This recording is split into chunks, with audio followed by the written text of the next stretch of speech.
On top of the ashes, a man was kneeling on the ground, his body was pierced by a sword, surrounded by countless corpses with blood flowing into rivers. Oscar calls out in vain. Answer me, if anyone is alive, answer me. If you can't speak, move or make a sound.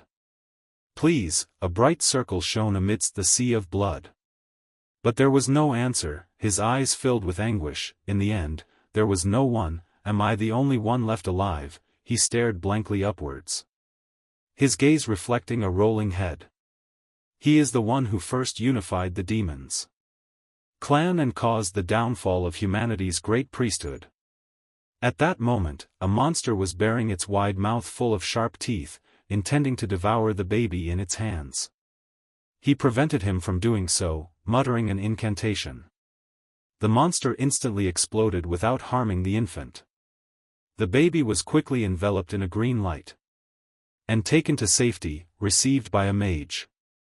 Oscar led a team of mages in white robes, followed by mages from the White Magic Tower. Having risked everything, the two sides engaged in fierce battle. Finally, only the bloodied head of the high priest remained. For the future of humanity, if not for us, no one could have done it, but a girl appeared, holding a scroll, emotionlessly announcing, 3:12 p.m. on the 28th, confirming the death of the high priest. He suddenly called out to Edna. This was the last dragon in the world, the historian Edna Sol Laplace. She turned her gaze towards him. Master of the White Magic Tower, I have good news and bad news for you. Oscar didn't hesitate to make his choice, the bad news first. She slowly recounted. As expected, the demon army had invaded the White Magic Tower. In the process, most of the mages perished, the tower was partially destroyed, and the documents and mages were almost completely incinerated. He fell silent for a moment, then asked, "What about the good news?" She replied, "The royal army arrived earlier than expected, so they rescued a few survivors, including your disciples."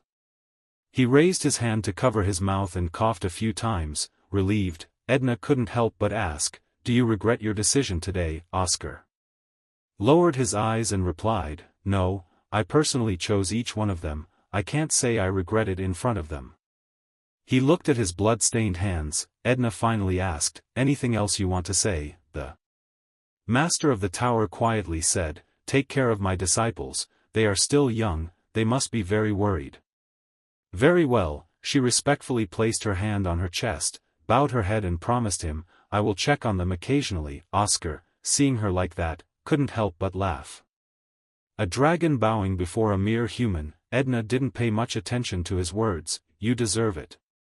The entire continent and I will never forget the sacrifice of the hero from the White Magic Tower." He couldn't help but remark, "Well, of course."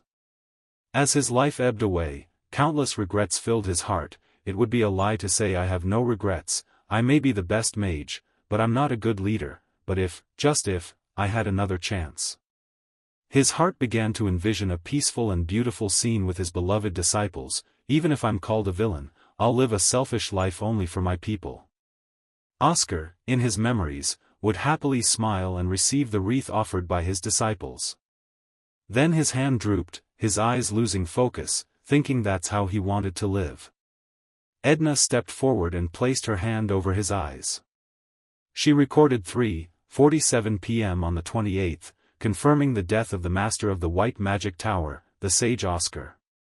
The chronicles still tell of that day's battle. The high priest was killed, 132 6th-rank mages of the White Magic Tower were killed, 19 7th-rank mages of the White Magic Tower were killed, 2 8th-rank mages of the White Magic Tower were killed. The 9th-rank mage of the White Magic Tower, the Tower Master, the sage Oscar, was killed. No one knows how much time has passed, but at the towering White Magic Tower, in a room, a young man with green hair was carrying a basin of water, a person lying unconscious on the bed.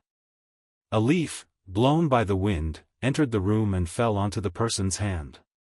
Suddenly, he jolted awake, flailing his arms and legs, accidentally hitting the young man carrying the basin of water, making him yell. Frank glared at him angrily. "Hey, I'm all wet, I was about to change your towel." He put the basin down on the table, muttering incessantly, "Your sleeping habits are terrible, you don't even appreciate my care." The other young man repeated his words in confusion, "Sleeping habits."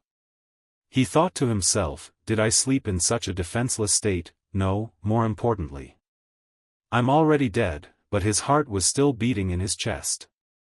Oscar recalled the life-or-death moment, panicked, wondering why his heart was still beating. Surely the high priest had pierced his heart. He spoke up, asking, "Hey, what's going on?" Before he could finish, a loud crash came from the doorway. Maxim stormed in, his voice harsh, "You're awake." Behind him was a broken piece of wood, what was once the door. Frank quickly ran to stop the man, who was filled with anger. "Elder, calm down, he's only opened his eyes for 5 minutes." Maxim didn't bother to listen to what he said and tried to walk back to Oscar. "Stay away, Frank, I've missed you many times, this time I will definitely shape this bastard into a better person." Frank sadly consoled him, he was still a patient. "Where?" Ignoring the other two, he looked at them wonderingly and asked, "How can I still be alive?" Hearing him, Maxim found it amusing. "Ah, right, you're still surprised you're alive," Oscar calmly said. "That robe, you seem to be a mage from the White Magic Tower." He commanded them in a superior tone, "Explain the situation in detail." "How dare you speak to me like that?" Frank, trembling, asked, "What's going on?" And Maxim's gone stiff. "Explain." He growled angrily, his eyes sparking, "Explain. You've lost your mind, you should be begging for forgiveness." He swung his arm with force. On the contrary, Oscar still calmly observed Maxim's movements. "Attack, it's an assassin planted by demons. If so, shield." I immediately used the skill, in my imagination. If this wind shield formed immediately blocked the hand, the opponent's wrist would break like straw. A blue orb enveloped Oscar as he thought this lowly person hadn't even considered it before attacking.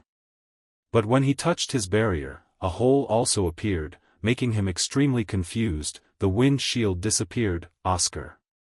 Looking back at myself worriedly, "Wait, what pathetic magic is this?" But at this moment, Maxim suddenly stopped. "You're quite good at shielding, so you haven't been holding your own for a long time, guy." Turned around and left, not forgetting to leave behind the words, "I will postpone disciplinary action against you for embezzling research funds, so for now just focus on recovering." Frank respectfully opened the door and took him away, saying goodbye. After he was gone, Frank turned back, questioning, "Hey, are you crazy?" But Oscar was still trembling, pondering. The wind shield vanished instantly upon use. "How long have I been asleep?" Frank sighed, consoling him, "You know Elder Maxim's temper, you're really strange." Oscar clenched his fist, "Mana veins, my mana quantity and purity are like crap. Is this really my body? What happened to my body?" Oscar asked in alarm, "What's the date today?" Frank replied in surprise, "Oh my God, it's the 21st of, you've been unconscious." He asked again, bewildered, "I've been asleep for 5 months." Frank went to the window, replying, "What are you talking about? It's only been about a day."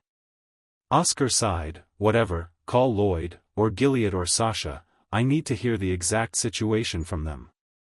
Frank exclaimed in surprise, That doesn't sound right, he really has amnesia." Ignoring the traitors, why would he dare mention the Tower Master's name so casually? Oscar repeated, "Traitors." Frank didn't bother to look back. "You've forgotten about that, side effects." He briefly explained, Lloyd left the White Magic Tower to become a disciple of the Crimson Tower Master, and Gilead Dominic fled with the advanced magic books. Oscar yelled, "How dare you spout such nonsense?" But upon closer inspection, he realized, the air around him isn't fluctuating, he's telling the truth. Oscar asked hesitantly, "So Sasha became the Tower Master?" Frank enthusiastically praised, "She's the best." He looked at him in disbelief, "How can a 5-year-old become the Tower Master?" Frank adjusted his glasses and said, "Add a 2 in front of the 5. Oscar immediately reassured himself, "Right, some kids have very rich imaginations, why would I get angry at a child?" Oscar, the wise man.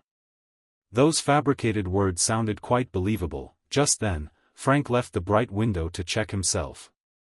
Oscar saw a completely unfamiliar face reflected there. He panicked, clutching his head, "Who is this?" Oscar was in different clothes, sitting regally on the sofa, sighing, even seeing it with his own eyes. He couldn't believe it. 20 years had passed since his death. It had developed so much, looking down at the bustling streets, lit up at night. He observed everything new. Those glowing things are called streetlights, and those are cars. All thanks to the magic technology revolution. They'll surely want to see this, thinking that, Oscar grinned. He reached out to touch the glass, like a surface of water. When the world was on the verge of collapse, everywhere was filled with despairing eyes. Time's up for reminiscing, time to organize everything I know about this body's owner, now. Oscar Crushen was adopted by the White Magic Tower at age 10 and is now 20. He was a level 1 mage from a fallen noble family. He thought to himself, a handsome face. But he's a poor mage, only reaching level 1 at age 20. As a result, he hastily bought an illegal potion by embezzling research funds and fell unconscious after drinking it. Oscar sensed this body's abilities, right? If successful, his mana would increase several times, but if it failed, his life would be in danger. That's why it's illegal. Frank said he was unconscious for a day after drinking it, but perhaps he died from a mana surge. He suddenly opened his eyes wide. Discover the flow of energy in your body. Oscar couldn't help but be surprised. What is this? He's just a level 1 mage and has that many manas. Most of it is unrefined, pure mana, all thanks to that cheap illegal potion. Modern society is really something else. At that moment, a black spot caught his attention. What is this? He guided it out to his fingertip. The black liquid was slowly extracted. As soon as it fell and touched the floor, thin smoke arose. He stared at it intently. The area around the liquid was scorched. Oscar cried out in horror, "Is this poison? Why would he have poison in his system?" Then he paused, a smile spreading across his face. "I understand. I have a general idea of what happened." He began to form his own deductions. First, that illegal miracle potion wasn't a fake, no matter the price. A vial like that would be extremely difficult to obtain. The issue was that Oscar Crushen didn't know it contained poison. After considering the remaining amount of poison and the duration of his unconsciousness, I'm even more certain. In other words, he didn't die from a mana burst, but from poison. And the level of the poison was too high for a level 1 mage to withstand. Without me, it would have been incredibly difficult to discover this. He clenched his fist and chuckled softly. Oscar rose from his chair, silently wondering who was toying with his soul, but the result was that he'd been granted a second chance, just as he'd wished for before his death. He reached out and took the vial. The empty vial reflecting Oscar's smile as he considered that a selfish life for himself, starting like this, wasn't so bad. With a knowing smile, he contentedly muttered to himself, "Oscar Crew, in return for lending me your body, I will avenge you." In the outskirts of Sirin, in a still-lit villa, a voice called out, "Hey, we have news from the shop." Arson, holding a bottle of liquor, angrily scolded his subordinate, "I'm the boss, how many times do I have to tell you to address me properly?" The man bowed his head, "I'm sorry, sir." Arson finally forgave him. "So, what is it?" He hesitated before speaking. The shop inside has been completely destroyed. It was done by some mages." He slammed the bottle of liquor onto the table in anger. Who are they to dare do such a thing? Bat hesitantly replied, "I'm not sure, but it seems one of them wanted to meet the person who sold him the miracle potion. Could it be Oscar Crushen?" Arson frowned. "How is that possible? Oscar is a wise man, and besides, someone who almost died from our potion couldn't possibly defeat my men." He worriedly advised, "But what if the White Mage Tower decides to investigate this?" Arson sighed, "Have you forgotten who asked us to deal with Oscar?" Arson recalled, the man wore a White Mage Tower ring. The request came from a mage of the White Mage Tower. Suddenly, a voice echoed, "Perhaps." One would have to be incredibly foolish to confidently assert the identity of those people. The two men shouted in alarm, "Who's there?" Oscar, wearing the attire of the White Mage Tower, entered through the window. Arson was terrified upon seeing him, Oscar Crushen. He assessed that he had followed the faint scent remaining in the vial. There were more people involved than he'd thought. This was troublesome. Arsène panicked. How, you're the one who destroyed our shop, aren't you? Oscar calmly admitted. Yes, you guessed right, it was me. I'm quite interested in what you two were discussing. Shall the three of us continue this conversation? Okay. At this moment, he let out a sigh. I was going to let you go if you pretended you heard nothing, but now. Kill him. This was an order to Bat, who drew his sword and lunged towards Oscar. Yes, sir. He looked coldly at the man. Since you deliberately pointed your sword at me, I won't hesitate to retaliate. With a flick of his wrist, he performed a wind slash. Bat fell to the ground behind him. Immediately, his blood spurted out, spraying everywhere. Head and body separated. Seeing this, Oscar frowned in displeasure. TCH, only the head. This reminds me of the priest's head from before. Arsène saw this and yelled. Bat, he angrily raised his gun at Oscar. You damn bastard. 3 gunshots rang out. The bullet speeding towards him. Oscar smiled in praise. Not bad. He cast a wind shield spell. Watching the bullets being blocked, he commented, I don't sense any mana in this technique at all. How can you use this to control thugs? Arsène screamed in terror. You stopped my bullets, Oscar said with interest. So, those are called bullets.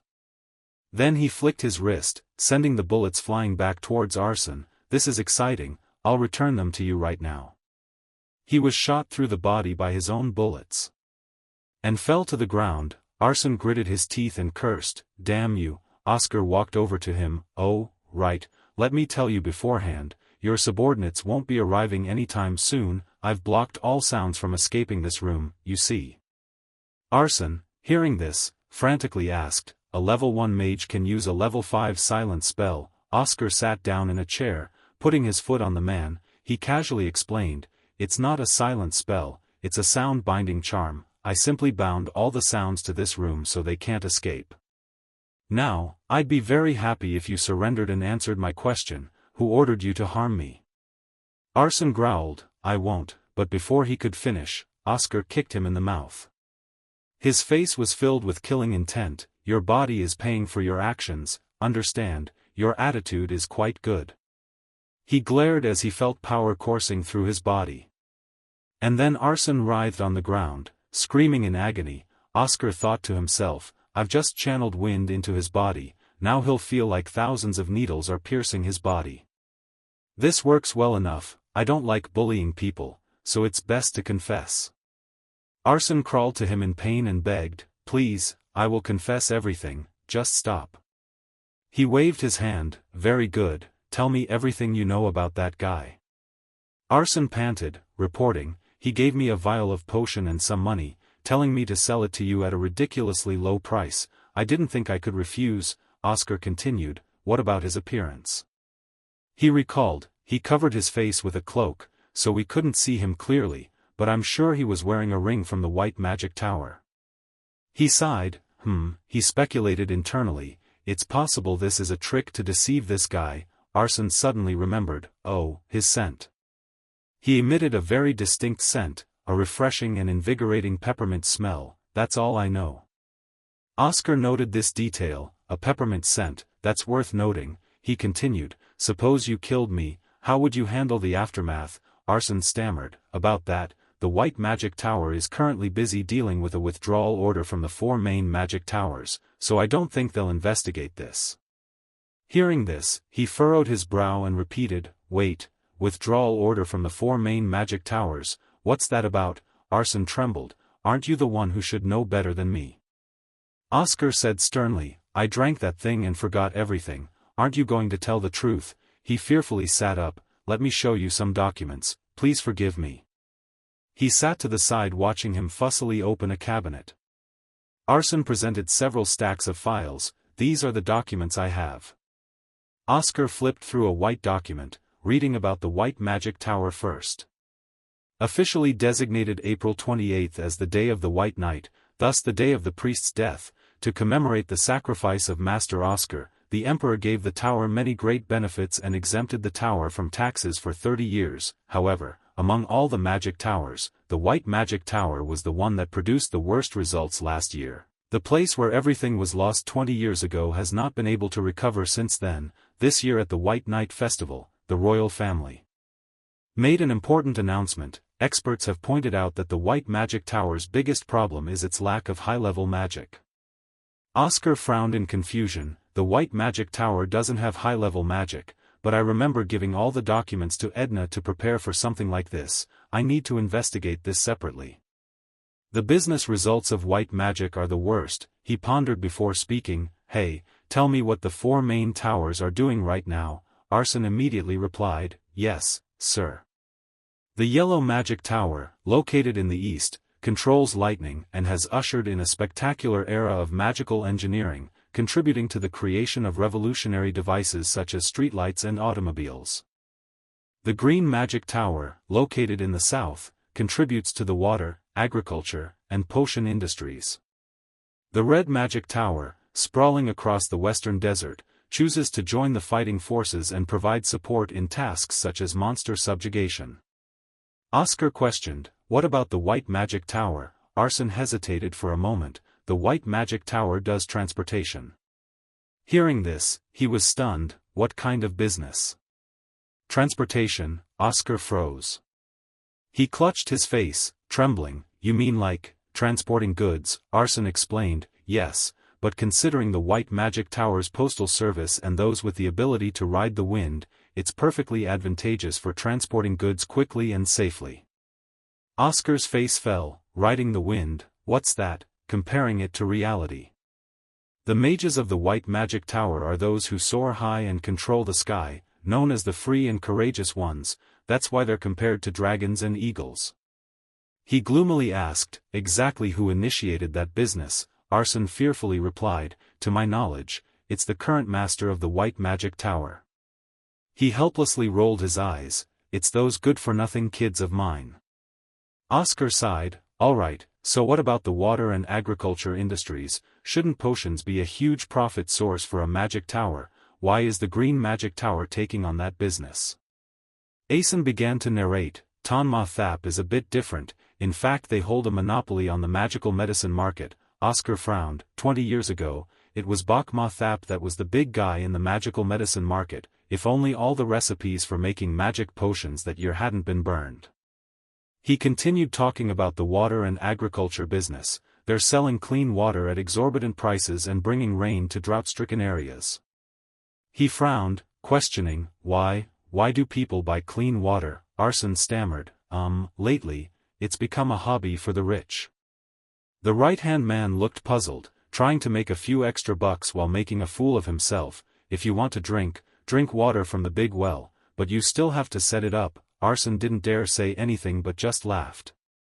Oscar silently continued reviewing the files. In short, in terms of profit, the White Magic Tower is lagging behind the other magic towers. It's understandable, the scale of the other magic towers' businesses is on a completely different level. I guess this year's White Night Festival will be their last chance to prove their worth. The problem is, there are only 7 months left. Suddenly Asen had an attack again. Mr. Oscar, I coughed. Seeing that, I wondered if he died from shock or from losing too much blood. He picked up a file labeled Ledger and thought to himself, the information he gave is quite valuable, should I save him? Then he frowned, reading the contents: arson, assault, illegal borrowing, extortion, and contract killing. Oscar decisively stood up and left. You really are a bunch of walking sensei, ignoring the guy lying in pain writhing on the floor calling after Mr. Oscar. He jumped out of the window, and Aaron fell to the floor. Oscar coldly left with the documents. Remember to be a good person in your next life. Dawn was breaking high above the White Magic Tower. Oscar tiredly opened the door and entered the room. Ugh, I'm so tired. He plopped down in a chair, throwing everything he had collected onto the table. I can't believe I'm this tired just from using simple spells. What's wrong with my body? He seriously thought, with this condition, will I be able to use that magic? The pure magic that made Master Oscar the greatest master in human history. He held out his hand and created a swirling ball of wind. But it quickly disappeared. Oscar thought that it was scattered and probably couldn't be used anymore.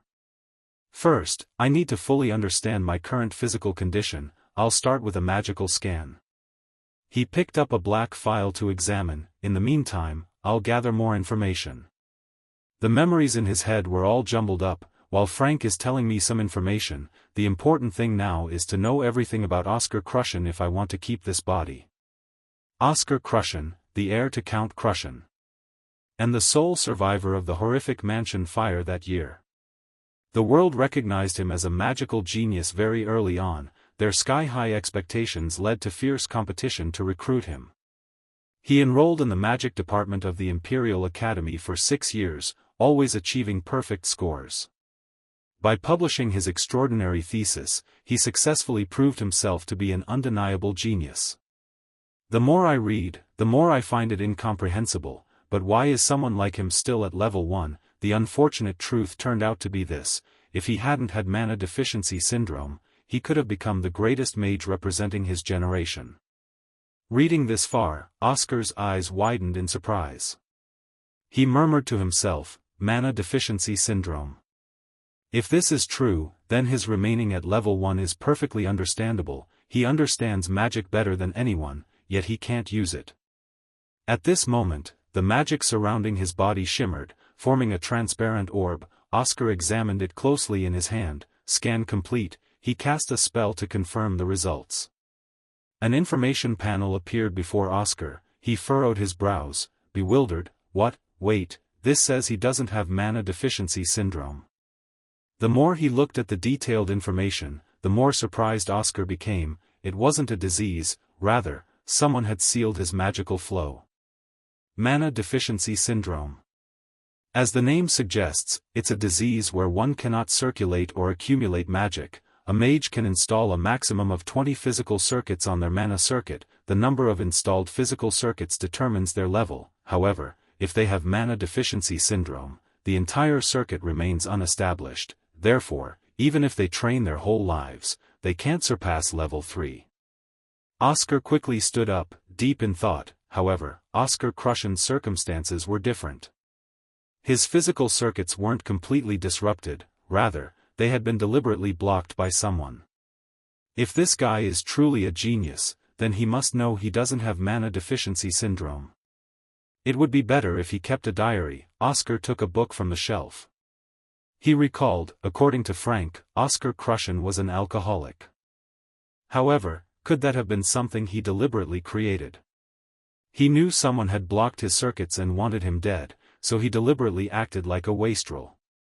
Oscar, holding a large stack of books, reasoned, if that's the case, then I understand why he was tempted by illegal pharmaceuticals in a situation where he couldn't trust anyone. He had to break free on his own. I only need to untie that knot. Suddenly, Oscar noticed a gray-covered book with numerous notes sticking out. He silently read the title, I Can Do It.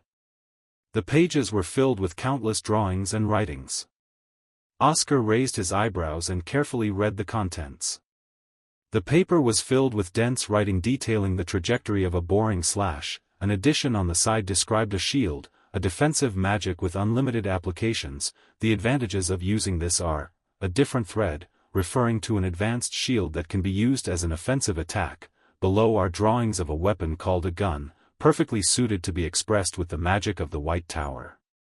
The more he read, the more surprised he became. Using circulating bullets as an engine, the concept behind the advanced shield mentioned here is similar to how I use it. It's completely different from the idea and principle of a simple defensive skill. Additionally, he also wrote about how to best utilize it based on the situation. Besides that, there were several other basic magics he created himself. He couldn't use magic himself, but he performed all of this as a hypothetical experiment in his mind. I understand why he's called a genius. We're alike when it comes to hypothetical interpretation. Moreover, I can tell just by looking at this book.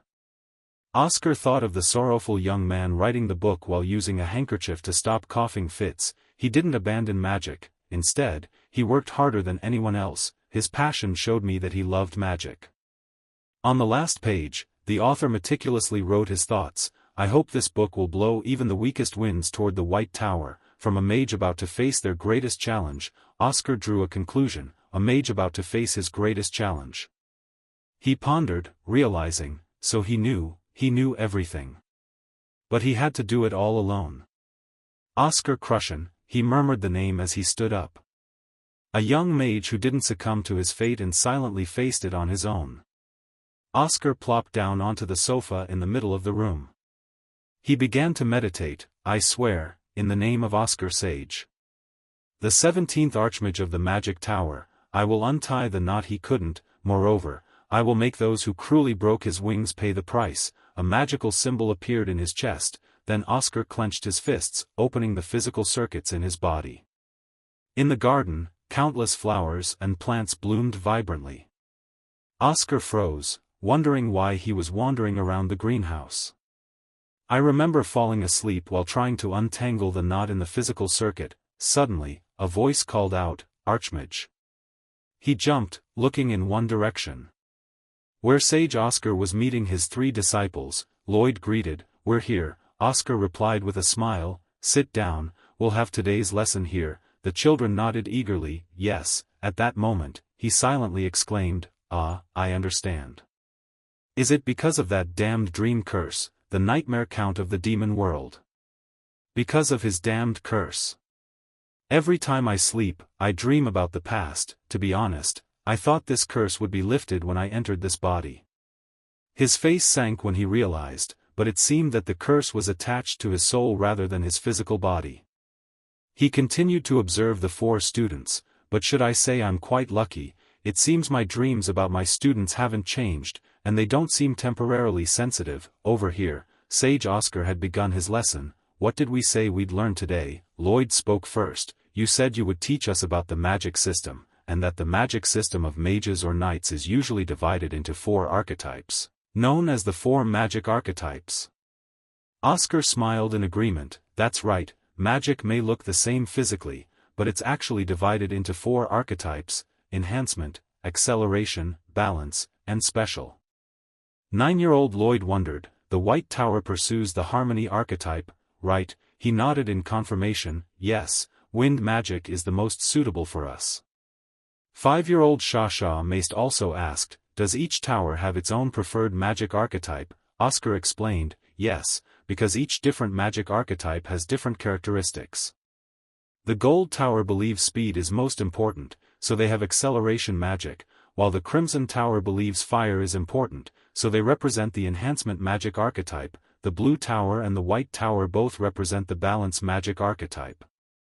7-year-old Gilead Dominic excitedly raised his hand, Tower Master, I want to learn the acceleration magic archetype. Slow things are so annoying. Oscar smiled kindly, Gilead, unfortunately, you don't get to choose, you're born with it.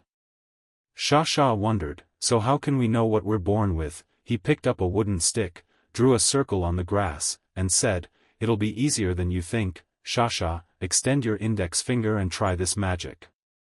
The girl curiously looked at the drawing on the ground, pondering, this is the first time I've seen this spell, so it will take quite a long time. Oscar didn't urge her but said, there's no need to rush. The girl obediently replied, yes. When she successfully cast it, a white smoke appeared at the tip of her finger. Shasha exclaimed, something's coming out. Oscar kindly analyzed, it's not too fast and not too rough, it's balanced. You're the harmony archetype, Shasha. The girl asked again, am I like you, Tower Master? He nodded, yes. Then Shasha smiled brightly and said, I like it. So Gilead quickly cast the magic, I want to do it too. A flash of lightning appeared from his fingertip. Lloyd beside him agreed, me too. Oscar, seeing this, told Gilead, just as you wished, you're the acceleration archetype. The blonde boy, hearing this, joyfully jumped up and down, awesome. Then Oscar turned to his last student, Lloyd. You're the special archetype. A beautiful rose bloomed in his hand. Shasha looked over and praised, oh my, what a beautiful flower. But it seemed Lloyd wasn't very happy. He mumbled to the Tower Master, can I change my archetype after it's been decided? Oscar explained, the special archetype is very rare, it only accounts for 0.2% of mages, why would you want to change it? Though you can't, Lloyd apologetically replied, I prefer the balance archetype, like the Tower Masters. Oscar smiled, looking slightly embarrassed. Really, then what should we do? I've scheduled some private lessons. Should I research a way for someone to change their archetype? Hearing this, Lloyd's eyes widened. He asked casually, I'll get private lessons. Oscar intertwined his fingers and tilted his head. Of course, mages with the special archetype will find it very difficult to develop without a suitable teacher. Hearing that, Lloyd held out his pinky finger and said, now that I think about it, the special archetype isn't so bad, but you have to promise you'll give me the most private lessons. Oscar happily hooked his pinky finger with Lloyd's, smiling and replying, all right, I understand. Meanwhile, he himself was observing from afar, whispering to himself, Lloyd, that kid. His nickname is the Boy of Promises. A gentle smile appeared on his face. A breeze gently ruffled Oscar's hair. He nostalgically absorbed those moments into his mind one last time. No matter how he grows up, he's still just a kid. In the corner of the room, a small speaker crackled, a mechanical voice announcing, this is an announcement from the dispatch office. The sound pulled Oscar back to reality. He sat up from the chair, wondering how long he'd been asleep. The speaker continued to call out, Oscar Crushen, Mage Oscar Crushen, please proceed to Laboratory 4202. The elevator doors creaked open. As Oscar stepped out, he walked while pondering that he had 8 remaining physical circuits. I've unlocked 12/20ths, more. When I unlock my physical circuits, I've gained 2 more mana circuits, and I'm currently level 2. He raised his hand to knock on the door. A voice from inside said, come in. Oscar was still lost in thought. Who would have thought I'd be happy to be a level 2 mage one day? At the table in the middle of the room was Maxim, who asked, how are you feeling? Based on what Frank said, it seems your memories have returned. He approached the table and replied, yes, they've returned. Maxim held the documents in his hand and replied, I understand, that's wonderful news. Oscar observed the person in front of him. Elder Maxim was once his junior. This man with blonde hair is Elder Maxim Bisk of the White Tower, currently 45 years old. He smiled, commenting that this man was a junior who joined the tower long after him, but now he's old and an elder. He's honest, perceptive, and very subtle, so he has a bright future. Oscar recalled a young man who always followed him. He used to follow me and call me senior all the time and then Magic Tower Master. I found that quite endearing.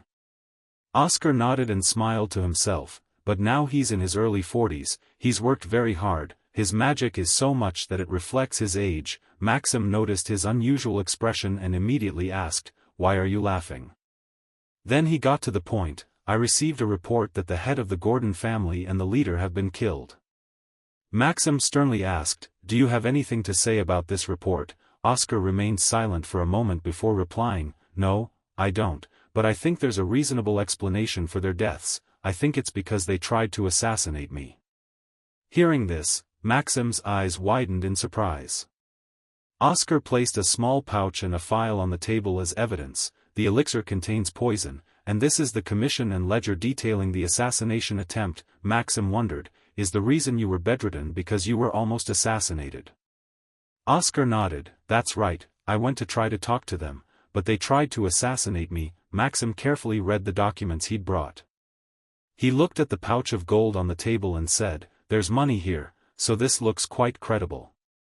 Oscar explained, the ledger contains the contents of the assassination contract. Maxim agreed, I understand, I'll close this case with self-defense on your part. He calmly replied, would be very grateful if you could do that. Furthermore, could I ask you a personal favor? Maxim wondered, a personal favor, what is it? Oscar stated his request, I want to meet the Magic Tower Master. Hearing that, he nodded immediately, that's not difficult since you often have problems discussing magic with him. Oscar couldn't help but be surprised when he heard that, Oscar Crushen discussing magic with Shasha. Then he heard Maxim say more, however you can only meet her after 6 months at the earliest. Oscar exclaimed, what, why? His heart pounded anxiously, but that's after the White Night Festival begins. Maxim slowly explained, she is on a business trip to handle an important committee. Oscar interrupted, wait, why does the Magic Tower Master have to do such a trivial thing? I understood. That was because the high-level magician was absent. Maxim agrees, it's embarrassing. Oscar secretly complained, he didn't think it was important enough for the Archmage to handle it personally. Then he asked, forgive my rudeness, but what rank is the Archmage? Maxim casually replied, she's a 7th rank mage. Oscar hesitantly replied, I understand, but it stirs my emotions. At her age, I was already 9th rank, but she's only 7th, with Sasha's talent, she should at least be 8th rank. Maxim suddenly looked up and added, furthermore, the report says the severed part of the corpse was incredibly clean. Are you practicing offensive magic again? Oscar coldly said, I only practice whenever I remember it. Maxim let him go. I understand, if that's all, you can go now, he replied, okay. As Oscar left, a figure appeared outside the door. Maxim greeted him, Deputy Archmage, what brings you here? The Deputy Archmage of the White Tower, Hamel Glimwitz, smiled gently and said, I came to tell you not to be too harsh on the boy, but it seems I'm a little late.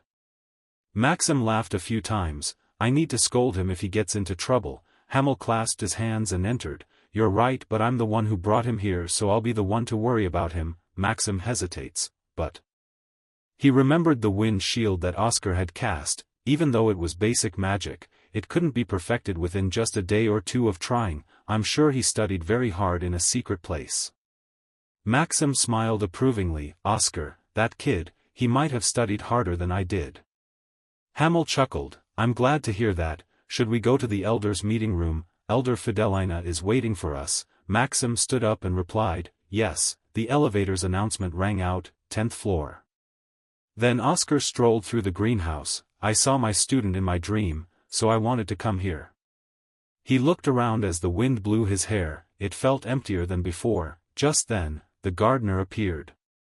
He greeted him warmly, isn't this young Master Oscar? Oscar hesitantly asked, who are you? The gardener gently replied, I'm Wilter, the facilities manager of the Mage Tower. It seems the rumors about your amnesia are true. We used to talk a lot, it's a shame. Oscar anxiously asked, how far have the rumors about my amnesia spread? It's really true, Wilter just chuckled. Then he wondered, but what do you mean? When he called me young Master Oscar, the old man removed a leaf from his hat and replied, I've been working here since the old Archmage was still around. She was the great Oscar. Hearing that, Oscar couldn't help but be startled. He smiled gently, that's a good way to distinguish us, I'll use that too. Also, can you be my confidant from now on? Wilter kept smiling, I'd be happy to, but it might be difficult, because I'm about to leave the tower. Oscar was incredibly regretful. Where are you going? He replied, I've been working here for 40 years, and you still ask, is there a problem? Wilter explained with a sad look, I've served 3 archmages during my time here, and my colleagues have constantly changed. I'm the only one left in this branch. The biggest reason I've been here for so long. That's because of the words the former tower master, Mr. Oscar Sage, said at his inauguration ceremony. He recalled the handsome Oscar Sage boldly saying, all the people in this tower are necessary people, so live with pride as a citizen of the White Tower. Oscar awkwardly coughed. Wilter continued without noticing him, it might sound funny, but from that moment on, I've always worked as a member of the White Tower. But Oscar corrected him, it's not funny at all. He nodded, thank you, however, because of that, I'm retiring. Oscar exclaimed, what do you mean? Wilter looked towards a cracked water basin. As you know, Master Oscar, the tower isn't doing as well as before, especially regarding the facilities. Its finances are also not good. Next month marks my 40th year here. Oscar looked down and asked, is it because of your long service award? All members of the White Tower, except the mages, receive a long service medal and monetary reward in their 20th and 40th years. Those who have worked here for 40 years receive 200,000 nibel, enough to buy the largest house in the city. Wilter explained, with the current state of the White Tower, they can't afford to pay me that. To pay me, many people would have to risk their lives and take on new commissions. I can't accept that, no matter what anyone says. This is my second home. Oscar was shocked. I didn't expect it to be this bad. I thought the tower was doing extravagant things because of money. Who am I to interfere, because they can make money, they're in the best condition in history. He clenched his hand until it bled. On the contrary, we only have titles. War hero and savior of humanity are both significant titles, but they were nothing because they couldn't even fund the rewards for the people who had put all their effort into this tower for decades. Young Oscar. Witter's call pulled him out of his thoughts. He took his bloody hand, worriedly asking, "Why are you clenching your fist like that?" Oscar ignored his wound and asked, "When are you leaving?" Wilter answered, 2 weeks from now." He bandaged his hand and reminded him, "Here, please go to the infirmary and get medicine." Oscar said with a serious expression, "I hope you'll still be my confidant." Wilter hesitated, "But I will," he interrupted to prevent him from continuing, "You don't have to leave." "I will make sure of it," Oscar said to himself as he clenched his fists again. "There is a way to make a lot of money, then this will never happen. I will definitely do it." Oscar remembered what he said before and thought tiredly, that's what he said, but what should he do? He counted on his fingers, 1, 2, 3, currently, the ways I can think of are research, teaching, and taking commissions, but if I don't get paid immediately, it will be a problem, and I'm only a second-rank mage.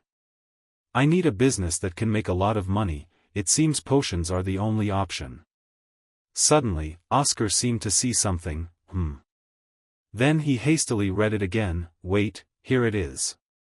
In the Deputy Tower Master's room, a woman said loudly, "This time I can't ignore it anymore, this is a crime of embezzlement." Maxim replied, "Well, of course that's wrong, but..." Hearing this, she frowned. "But what?" "This is Fidelina, the White Magic Tower's elder and financial manager," Maxim explained. "The culprit is also repentant." She furiously shouted, "So you're going to let it go? Once theft becomes a habit, it only gets worse." Casually sipping his tea, he replied, "Don't worry, there's not much to steal in our tower." This remark from Maxim set off a bomb in Fidelina. She leaned close to his face. "There's not much to steal, just isolate that brat." Maxim disagreed. "No way, why isolate a first-year student?" Hamel silently sipped his tea, thinking, is this really a conversation between two elders nearing 100? He put down his teacup. Elder Maxim said it himself, solitary confinement is too harsh. For a child, it's like torture. Fidelina seemed unconvinced, but Hamel mediated. Instead, have him repay 3 times the research funds he used. Fidelina weakly protested, only 3 times, but he ignored her. All right, let's move on. She sighed, we're running out of money, we need to make a decision soon.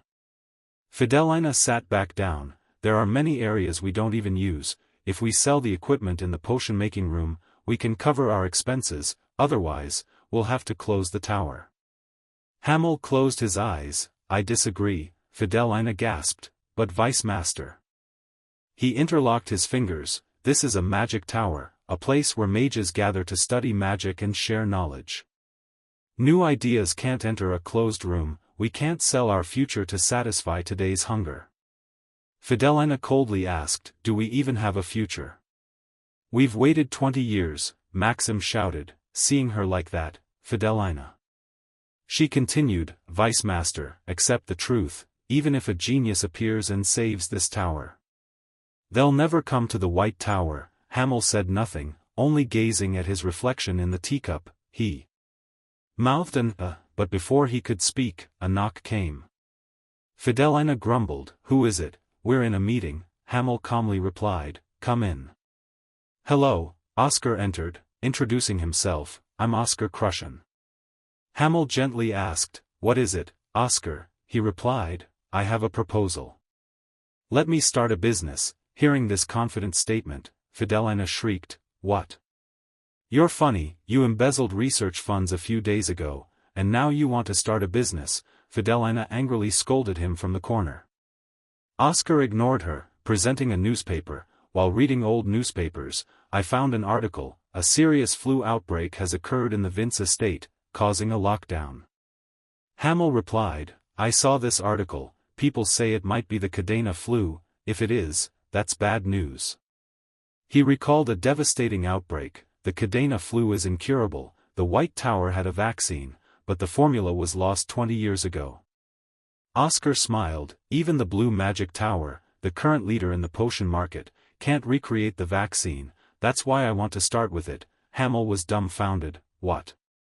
He calmly stated, I want to sell a Cadena flu vaccine. It used to be the White Tower's exclusive right. I intend to restore that monopoly. This stunned everyone. Fidelina scoffed, your proposal isn't even worth listening to. Mage and pharmaceutical companies have invested heavily, yet no one has recreated the vaccine in 20 years. Her eyes widened, and you think you can do it, a 20-year-old kid. Oscar turned to Fidelina, they all failed, and I'm just a 20-year-old, but I'm a genius. He confidently placed a hand on his chest. Fidelina was furious. What? She launched into another tirade, you're joking. In the last 17 research fund payments, you took 723,000 bells, you even pocketed 25,000 bells for some illegal potion. Do you know the average annual income of a farmer after taxes is 20,000? Oscar's ears burned. Fidelina continued, and you call yourself a genius. Did your wealthy background make you oblivious to where your money comes from? Hamel interrupted, Elder Fidelina. Oscar is here to propose a legitimate investment opportunity as a mage of the White Tower. I know you're the financial manager, but your behavior is unacceptable. She calmly sat down, I apologize. Oscar thought, so that's why she hates me. She's the treasurer, makes sense. I haven't made any significant contributions in 2 years. However, he turned to Hamel, I'm very confident in this, please consider it carefully. He thought, I'm different from this body's original owner. Hamel questioned, why are you so sure it's the Cadena flu? Oscar smiled, please read page 2 of the newspaper. Hamel read aloud, Archbishop Baldwin of the Altera Church suddenly changed his pilgrimage plans. He continued, he'll stay in Sirin for a month to offer blessings. Isn't that strange? They usually only stay a month in large cities. The Altera Church worships Terra, Mother Earth. There are only 7 archbishops.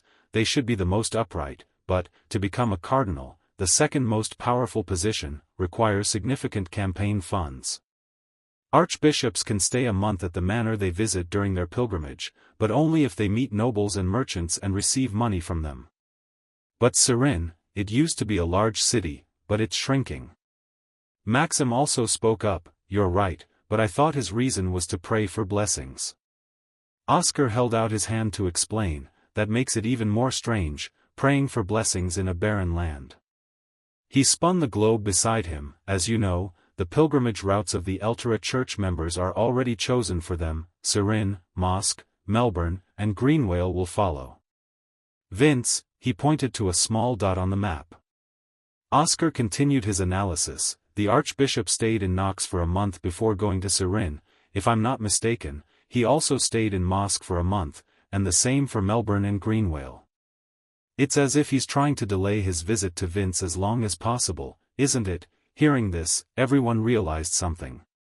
He continued, if an accident or misfortune occurs during the pilgrimage, the Terra Church would say he angered the Earth Goddess, and that would be a death sentence for an archbishop aspiring to be a cardinal. Maxim questioned, so Archbishop Baldwin knows that the influenza currently raging in Vince is the Cadena flu and is trying to buy time until the epidemic subsides. Oscar nodded in agreement, I think so too. Fidelina waved her hand, your analytical skills are quite good, truly befitting a theoretical mage, but this is still just a hypothesis. Hamel expressed his agreement, I understand what you just said, Oscar happily offered, then.